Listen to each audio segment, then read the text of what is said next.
네, 강프로입니다. 자, HLB 한번 볼 텐데 일단 금요일 날 8% 상승 마감이 됐습니다. 상승을 시작한 시작점이 12월 달입니다. 그쵸? 이때 상승한 내용을 보면 특별한 게 없어요. 그쵸? 근데 올라갑니다. 그쵸? 지금은요, 특별한 게 없어요. 근데 올라갑니다. 물론 내용은 다 있어요. FDA의 판매 허가 신청.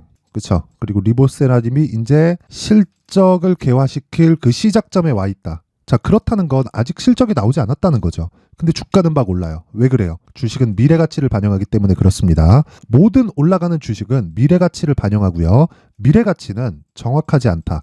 그래서 주가가 폭등을 하는 겁니다. 자, 이해를 돕기 위해서 제가 간단하게 에코프로로 제가 이야기를 드릴게요. 자, 내용 보시면요. 21년도에 15만 원 정도죠. 그리고 시작점이 10,000원입니다. 이때 실적과 그쵸? 그리고 23년도에 상승했었던 실적을 비교해 보면 명확하게 어느 정도 주가 평가가 나오는지 보이겠죠. 자, 그 내용 한번 볼게요. 에코프로의 실적은 2020년도 기준에서 636억, 그리고 22년도 기준에서 6천억까지 한 10배 정도 상승을 했습니다. 근데 22년도의 실적은 23년도에 나옵니다. 그러면 아까 전에 제가 말씀드렸던 그 내용처럼 20년도에 실적이 나오고 나서 15배 정도의 시세가 나오는 그런 과정에서 실적의 증가폭은 30% 정도가 전부라는 소리고요. 실제 10배를 확인한 이후에 15배가 더 올랐죠. 10만 원에서 그쵸. 23년도에 10만 원에서 150만 원까지 올랐으니까. 그러니까 주가는 실적이 좋아지기 전에 이미 가격이 올라간다는 거예요. 애초에 실적이 좋아지잖아요. 그러면 실적에 대한 기대치가 계속해서 생기기 때문에 단순 기대감, 앞으로 돈을 벌 수 있을 것이라는 기대감이 아니라 실적이 어느 정도 수치까지 높아져야 되는 기대감이 함께 작용하기 때문에 주가가 올라가기 더 어려워집니다. 그쵸? 우리는 그런 걸 가지고 뭐라 그래요? 가치주라고 한다. 그쵸? 지금 돈을 계속 벌고 있기 때문에 그 가치를 인정은 받지만 추가적으로 상승하기 위해선 지금 돈을 벌고 있는 것보다 돈을 더 벌어야 된다. 그쵸? 그러면 HLB 같은 경우에는 지금 어떤 상황이 되죠?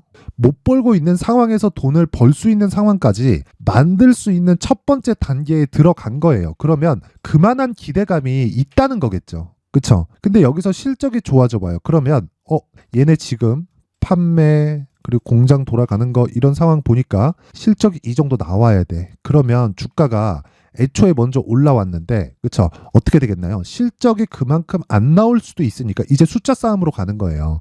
실적이 그만큼 안 나올 수도 있으니까 지금 주가가 뭐 이것보다 한 2배 정도 더 올라갔다. 그럼 18조인데 실적이 어느 정도 수치까지 안 나오면 18조 가치를 인정받는 게 과연 그쵸? 단순 기대감이 아니라 숫자상에 찍히는 기대감을 지속적으로 적용을 시켜야 될 때가 실제로 실적이 나올 때입니다. 그러면 주가가 이렇게 탄력적으로 움직일 때는 어떤 상황이라는 거예요? 실적이 아직 안 나올 때입니다. 그쵸? 자, 그래서 HLB가 이런 실적을 가지고 주가가 올라가는 겁니다. 그러면 대단한 사람이 누구예요? 진양고 내장. 진양고 내장 진짜 대단한 사람입니다. 신약 개발을 하는데 천문학적인 돈이 들어갑니다. 근데 그 돈을 다 조달을 한 겁니다. 그쵸? 이게 지금 적자를 보고 있다. 이게 돈을 못 버는데 신약 개발에 필요한 자금을 지속적으로 대고 있다는 거잖아요. 그러면 여기서 연간 1,000억, 700억, 600억, 뭐 500억, 300억 이 돈을 다 땡겨와서 대고 있다는 소리예요. 그쵸? 생각해 보세요. 연간 버는 돈 없이 200억씩 때려받고 500억 받고 600억 받고 1,000억 받고 700억 받고 갈수록 커져요. 그쵸? 이런 상황을 만들 수 있나요? 그리고 23년도에는 분기당 300억씩 그냥 갖다 받고 있습니다. 그쵸? 근데 주가는 어때요? 올라요. 주식시장이 이렇다고요. 그래서 미래 가치를 반영하는 상황을 이해를 해야 됩니다. 그쵸? 그래서 제가 올라가는 과정에서 바닥 잡는 거 아니라고 말씀드렸었던 것도 그것 때문입니다. 진양고 내장에 돈을 못 땡겨오면 어떻게 할 건데. 그렇죠. 물론 그럴 일은 없을 겁니다. 이미 1상, 2상 그런 단계가 아니라 판매허가 신청까지 들어갔고 보통 판매허가 신청이 되고 나서 실제 판매로 이루어졌을 때 80에서 90%까지 마진율이 늘어납니다. 보통 신약에 대한 마진이 이 정도 돼요. 그런데 이거는 표면상의 마진율이고 여기서 판매까지 들어가면 여러 가지 비용이 들어가기 때문에 이 정도 마진을 보는 것은 아닙니다. 자, 그러면 우리가 여기서 생각해야 될 내용이 한 가지가 더 있습니다. 어디까지 올라갈까? 그쵸? 그건 시장의 기대감이기 때문에 누구도 알 수 없다. 하지만 제가 말씀드리고자 하는 건 첫 번째 우리가 매수해야 될 구간이 5만 원에서 5만 5천 원 구간인 것은 분명하다. 자, 그래서 제가 정확하게 매매한 내용을 보여드리겠습니다. 자, 제 계좌에서 돌아간 내용입니다. 뭐 지금 나와 있는 건 코세스인데 제가 1월 달에 매매를 해서 15%의 수익을 얻고 마감이 됐죠. 그리고 HLB를 보면 자 보세요. 제가 매수한 날이 1월 22일 그리고 23일 그쵸. 46,800원 48,700원 그쵸. 매도를 제가 63,100원에 했습니다. 요 날이에요. 그쵸. 1월 29일 제가 왜 매도했느냐 내려서 그쵸. 근데 제가 매도한 이유는 다시 말씀드리지만 다시 매수할 수 있기 때문에 그렇습니다. 그리고 보통 실적이 개선되는 상황까지 주가가 올라갑니다. 그리고 지금 HLB의 시가총액이 9조 1천억이잖아요. 그러면 지금 10조 가잖아요. 그동안 대형 제약사가 아니라 신약 개발 업체를 포함해서 기술 수출 기업들이 최대치를 평가받았었던 게 10조입니다. 10조. 그쵸? 대형 업체 뭐 셀트리온, 삼성바이오로직스 이런 거 말고 그쵸? 10조입니다. 지금 HLB가 10조를 넘어서잖아요. 그럼 그때부터 다시 시작합니다. 그쵸? 그 구간을 보고 저는 매수 구간을 다시 잡을 거예요. 그쵸? 그때까지 얼마 남았어요? 77,000원밖에 안 남았어요. 그쵸? 10%니까. 자, 그러면 제가 왜 이런 매매를 하는지 그 내용에 대해서 한번 보여드릴게요. 일단 12월 달에 신고가를 갔습니다. 그리고 신고가 이후에 뭐가 나온다 그랬죠? 본격적인 시세가 시작이 됩니다. 그럼 저가는 왜 안 잡는다 그랬죠? 확인을 해야 되니까. 그쵸? 근데 이걸 저만 그럴까요? 세력들도 그렇습니다. 내용 한번 확인해 볼게요. 본격적으로 시세가 나온 게 12월 달부터죠. 그러면 실제 12월 달, 그쵸? 12월 달에 어느 정도의 이 외국인 매집이 있었는지를 한번 보겠습니다. 자, 내용 한번 보시면요. 이렇습니다. 그쵸? 4만 원을 넘어서면서 500억, 270억, 120억, 150억, 180억, 190억, 140억, 170억 이렇게 움직이죠. 이게 뭐예요? 매집이잖아요. 그쵸? 이때 뭐가 나와요? 매물이 나오잖아요. 올라가면 누가 털어요? 개미들이 털잖아요. 그쵸? 개미들이 터는 물량은 뭐예요? 물려있는 물량입니다. 그럼 물려있는 물량을 털리려면 어떻게 해야 돼요? 주가를 올려야 돼요. 그럼 매집하려면 어떻게 해야 돼요? 올리면서 매집해야 돼요. 자, 그러면 이 구간에서 매집이 일어나지 않는 이유를 설명을 다시 해드릴게요. 예전과는 다르게 뭐 개별적인 세력이 들어와서 주가를 이런 식으로 보내는 게 아닙니다. 그리고 HLB는 그 정도의 규모가 아니에요. 시가총액이 3조, 4조일 때도 하루에 거래되는 거래량이 막 3천억, 많으면 5천억씩 이렇게 됐다고요. 자, 보세요. 3,700억, 3,500억 이런 식으로 거래가 들어옵니다. 자, 그렇다 보니까 단순히 내가 이쪽 구간에서 매집이다, 뭐 올린다, 여기 뭐 개미털기 이렇게 보는 게 아니라 올라가면서 매집을 할 수밖에 없는 겁니다. 그리고 기본적으로 펀드 자금이 들어올 때는 이쪽 구간에서는 매수를 못 해요. 떨어졌을 때 손절에 대한 보고서를 제출을 해야 됩니다. 안 그러면 얘네들 책상 빼야 돼요. 그쵸? 뭐 예전처럼 뭐 개별적인 세력이 들어와서 뭐 어디서 뭐 쩐주가 붙고 이런 구조가 아니라는 거죠. 자, 그러면 간단하게 답 나왔죠. HLB를 볼 때는 그쵸? 미래 가치를 반영하는 것이기 때문에 얼마까지 올라갈지 아무도 모른다. 하지만 시작점은 10조 원부터다. 왜? 그동안 신규 제약사들의 기대치에 의한 최대치가 10조이기 때문에. 그쵸? 근데 이 구간에서 왜 더 간다? 아직까지 실적 개선이 없다. 그쵸? 그러면 지금부터 뭘 해야 돼요? 가격대를 파악해야 된다. 그쵸? 얼마에 매수해야 되는지. 이게 가장 중요합니다. 그쵸? 자, 가격대를 파악했을 때 아까 전에 제가 실제 매매한 내용을 보여드렸는데 HLB 31.9% 그쵸? 매수한 날이 1월 22일 며칠입니까? 하나 둘 셋 넷 4일 동안에 얻은 수익이에요. 그러면 전 31%의 수익을 안전마진으로 깔고 갔죠. 그러면 여기서 제가 왜 안 샀어요? 확인을 해야 되니까. 여기는 왜 안 샀어요? 첫 번째 신고가 구간이니까. 여기는 왜 안 샀어요? 확인을 해야 되니까. 확인하고 어떻게 했어요? 매수했죠. 그쵸? 그리고 떨어지는 걸 확인하고 뭐 했어요? 매도했습니다. 고가에 팔았나요? 아니에요. 왜 이런 상황을 만들어요? 확인하고 안전하게 매매하기 위해서. 안전하게 매매했을 때 어느 정도 나와요? 31.9%. 그런 부분을 소통방에서 모두 다 공개를 합니다. 자, 내용 한번 보시면 코세스, 뭐 코리아 FT 2월 2일, 그쵸? 장 시작 전에 시장가 매수해라. 그쵸? 코세스도 한번 보겠습니다. 자, 내용 보시면요. 15.49%, 그쵸? 어떻습니까? 이거 딱 이틀 걸렸습니다. 이틀. 날짜로는 25에서 29일인데 금요일 날 매수한 부분이기 때문에 영업일로 따지면 딱 이틀 걸린 거예요. 그리고 나서 떨어지면 뭐 해요? 또 삽니다. 그쵸? 몇 프로? 15%. 그쵸? 코리아 FT. 자, 보세요. 어때요? 계속해서 매수하고 있죠. 그 전에도 했죠, 매매를. 22년 9월 달, 22년 9월 23일 날 계속해서 매매를 했습니다. 그쵸? 이때는 큰 수익을 내지 못했어요. 근데 이때도 그렇고 지금도 그렇고 뭐예요? 신고가 구간이다. 그쵸? 그래서 지속적으로 공략을 하는 거다. 답 나왔죠? 내가 하는 모든 종목이 아까 전에 HLB처럼 막 30%씩 40%씩 이렇게 터지는 건 아니에요. 그런데 시장을 주도하는 모든 종목은요. 신고가 구간을 거쳐간다. 그래서 신고가 구간을 공략해야 되는 이유는 명확하게 나와 있는 거고 다른 신고가 종목을 보더라도요. 자, 내용 보세요. 신고가죠. 그쵸? 매수하고 몇 프로? 21.17%. 며칠? 하나, 둘, 셋, 넷, 4일 동안. 그쵸? 이런 부분을 소통방에서 다 공개를 합니다. 자, 길게 말씀드리지 않을게요. 주식시장에서 나만의 수익 모델을 만들려면 신고가 매매를 해야 된다. 그쵸? 그리고 신고가 매매를 하기 위해서는 소통방에 들어오시고요. 소통방은 무료로 진행을 한다. 근데 채널 성장을 위해서입니다. 자, 그래서 내가 매매하는 과정에서 뭐 매매를 어떻게 해야 되는지 잘 모르겠다 하시는 분들은요. 소통방으로 들어오시고요. 와서 매매 어떻게 하는지 배우세요. 무료로 진행하는 이유는 채널 성장을 위해서기 때문에 그쵸? 구독과 좋아요 꼭 좀 부탁드리고요. 상단에 있는 전화번호로 참여, 자 참여라고 문자를 보내주시면 제가 소통방 입장 링크를 순차적으로 공유를 해드리도록 하겠습니다. 자, 그리고 HLB로 다시 돌아와서 보면요. 이거 보잖아요. 가격에 대한 부분이 정말 중요합니다. 왜 그러냐면 아까 전에 확인하고 제가 매수한다는 부분 다 보여드렸죠. 지금도 마찬가지예요. 단순하게 주식을 여기 저가에서 살라고 하지 마세요. 왜 그러냐면 단순하게 수익을 더 먹기 위해서 그런 게 아니라 보유기간을 줄이기 위해서입니다.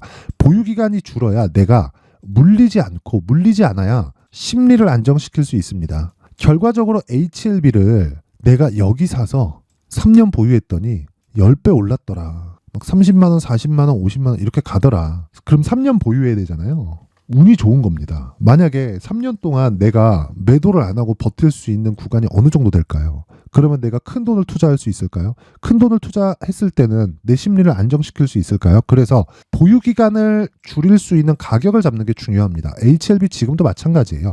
단순하게 무조건 보유해라 이게 중요한 게 아닙니다. 그렇죠?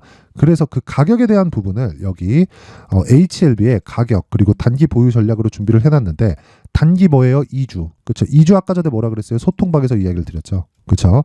그럼 2주 동안 수익을 보려면 가격에 대해서 디테일하게 들어가야 되고 2주 동안 무조건 수익 전환을 시키고 나서 수익 전환이 되었을 때 어느 정도 폭인지 체크를 하고 그리고 추가적으로 보유할 여부를 판단한다. 하지만 그렇더라도 최장 기간은 3개월 안쪽입니다. 그렇죠? 그러면 장기 투자는 3개월 안에 다 끝내야 된다는 겁니다. 자, 그럼 답 나왔죠? 보유 전략을 줄이기 위해서 가격을 잘 잡아야 되고 가격을 잘 잡았을 때 보유 기간을 늘릴 수 있다. 왜? 수익 구간에서 보유할 수 있고 그랬을 때 대박이 터진다는 겁니다. 그쵸? 박 터지는 종목을 내가 막 고가에 쫓아가고 그래서 나오는 게 아니에요. 단순히 보유기간 늘리고 쓸데없이 장기 투자하고 이러지 말라는 소리입니다. 그래서 정말 이 가격에 대한 부분을 체크를 하지 않고서는 내가 뭐 지속적으로 수익을 낼 수 있는 구조를 만들어 갈 수가 없다. 그쵸? 자, 그래서 이 부분도 무료로 공개를 합니다. 왜? 채널 성장을 위해서. 자, 영상에서 이야기를 드릴 수도 있는데 영상에서 이야기를 드리면 내용이 너무 길어집니다. 그래서 제가 이런 식으로 20페이지에 걸쳐서 내용을 준비를 해온 건데 어쨌든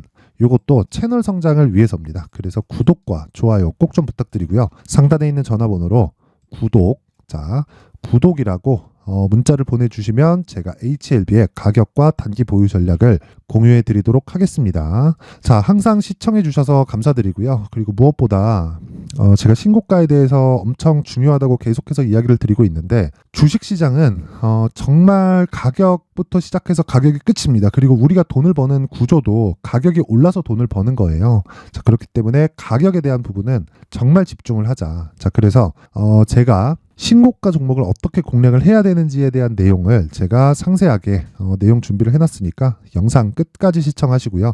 모든 분들이 성공 투자하셨으면 좋겠습니다. 자, 24년도가 돼도 여전히 시장은 녹록지 못합니다. 이런 상황이 벌어지는 건 어쩔 수 없습니다. 이런 상황에서도 수익이 나는 종목들의 구조는 변하지 않습니다. 즉 대시세 종목에 대한 구조는 변하지 않는다는 거고 실제 제가 소통방에서 지속적으로 이야기를 드리고 있는 내용도 대시세 종목이나 시장 주도주를 공략하는 건 철저하게 가격 분석을 하라고 이야기를 드리고 가격 분석 이후에는 이슈에 대한 파악 그리고 이슈를 파악하고 나서는 다시 내가 얼마에 매수할지 그 타점에 대한 부분을 지속적으로 언급을 하고 있습니다. 자, 근데 생각해 보세요. 1월 달에 시장이 굉장히 어려웠습니다. 어려운 상황에서의 어떤 종목들이 강했냐 보면 반도체와 그리고 바이오입니다. 자, 실제 여기 보면요.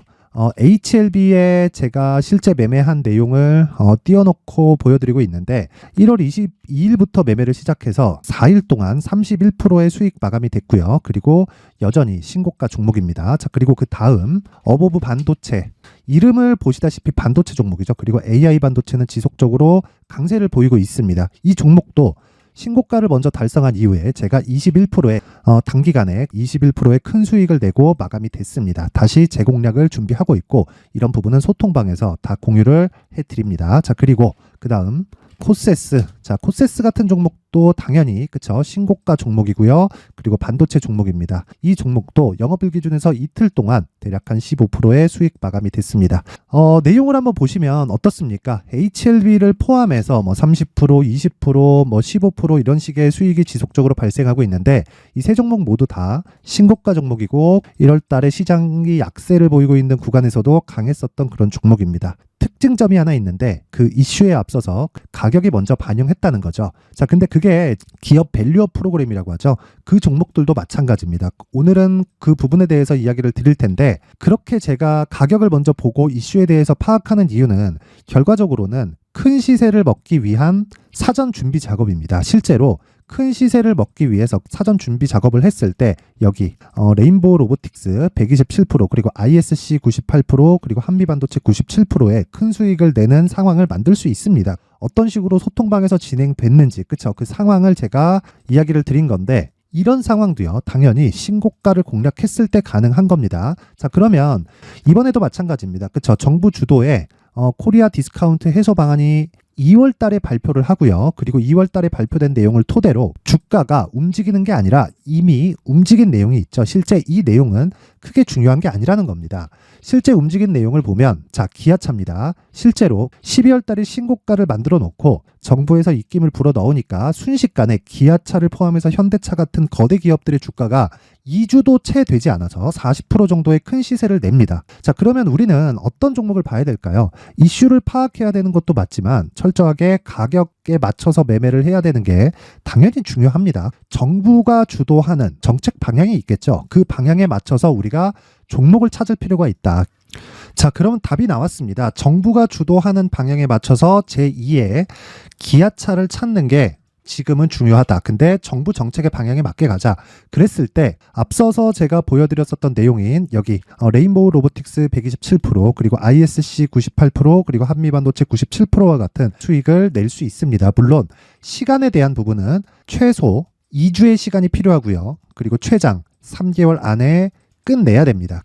자, 기아차의 시세를 보셨던 것과 같이 2월 달에 정부 정책의 방향이 결정되고요. 바로 3월 달이면 시행입니다. 자, 그러면 우리는 거기에 맞춰서 당연히 종목을 찾아야 되고 제가 제2의 기아차를 찾아놨습니다. 제가 아까 전에 소통방에서 이야기를 드렸었던 내용 다 공개를 해드렸는데 그 내용처럼 종목만 받고 싶다 하시는 분들은요. 상단에 있는 제 전화번호로 대시세, 자, 대시세라고 문자를 보내주시면 정부 정책의 방향에 맞는 종목을 모든 분들에게 무료로 공개를 해드리도록 하겠습니다. 자, 제가 원하는 건 채널 성장이 목적입니다. 자, 그래서 구독과 좋아요 꼭 좀 부탁드리고요. 모든 분들이 정부 정책에 맞는 방향으로 매매를 이어가서 큰 수익 보셨으면 좋겠습니다.